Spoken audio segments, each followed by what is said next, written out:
The World Tomorrow.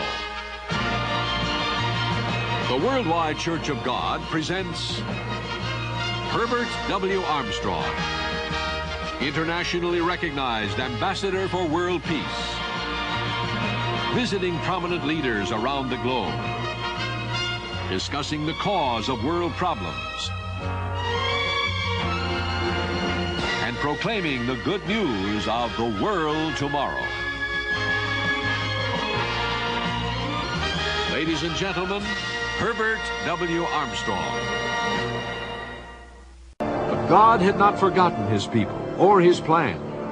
In Babylon, a young Jewish captive, Daniel, is summoned before Nebuchadnezzar to interpret a strange dream that had troubled the Babylonian emperor.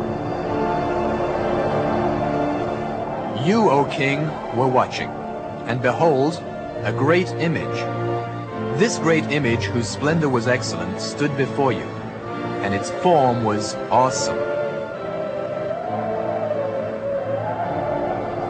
This image's head was of fine gold, its chest and arms of silver, its belly and thighs of bronze, its legs of iron, its feet partly of iron and partly of clay.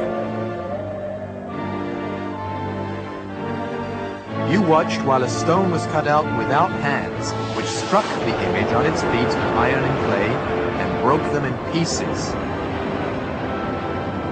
And the stone that struck the image became a great mountain and filled the whole earth.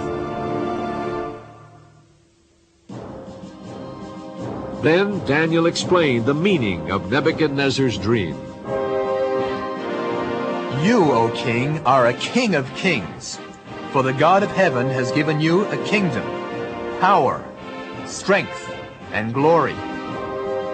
You are this head of gold. But after you shall arise another kingdom, inferior to yours. Then another, a third kingdom of bronze, which shall rule over all the earth. And the fourth kingdom shall be as strong as iron.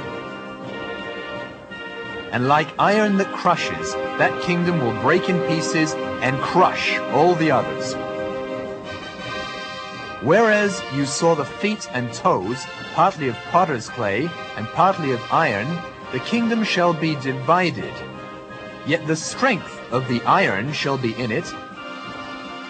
So the kingdom shall be partly strong and partly fragile, just as iron does not mix with clay.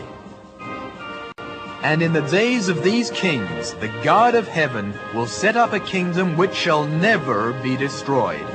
It shall break in pieces and consume all these kingdoms, and it shall stand forever. In one startling prophecy, God had outlined the course of world events for thousands of years into the future. During the next few years, God continued to give Daniel details of the four great empires that would dominate history. After a startling dream, Daniel awoke to write down the frightening revelation.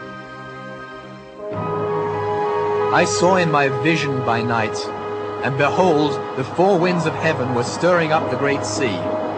And four great beasts came up from the sea, each different from the other.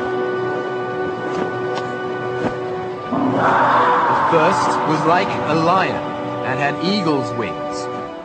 I watched till its wings were plucked off, and it was lifted up from the earth and made to stand on 2 feet like a man, and a man's heart was given to it. And suddenly another beast, a second, like a bear. It was raised up on one side, and had 3 ribs in its mouth between its teeth. And they said thus to it, Arise, devour much flesh. After this I looked, and there was another, like a leopard, which had on its back 4 wings of a bird. The beast also had 4 heads, and dominion was given to it. After this I saw in the night visions, and behold, a fourth beast, dreadful and terrible, exceedingly strong. It had huge iron teeth. It was devouring, breaking in pieces, and trampling the residue with its feet. It was different from all the beasts that were before it, and it had 10 horns.